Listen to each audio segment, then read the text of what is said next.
साई सागर धामरे चतुर्थ वार्षिक उत्सव पालन।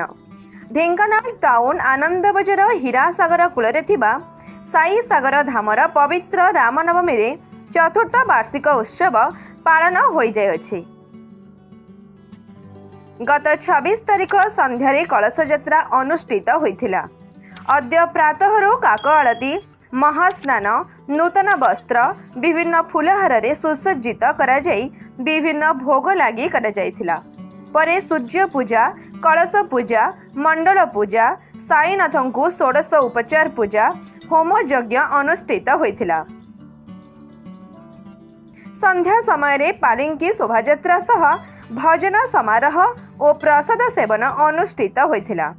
यज्ञ पूजक अजय कुमार नंद, मंदिर पूजक बिरंची नारायण नंद, कर्ता गोपाल पात्र, कर्त्री निरेशा पात्र समस्त पूजा कार्य को सुचारू रूपे पालन करथिले।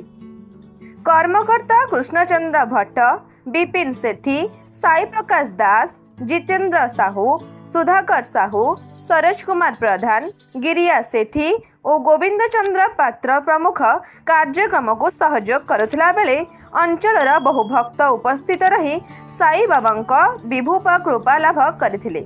ढेंकानाल शुभम पाणिक रिपोर्ट, RM News 8।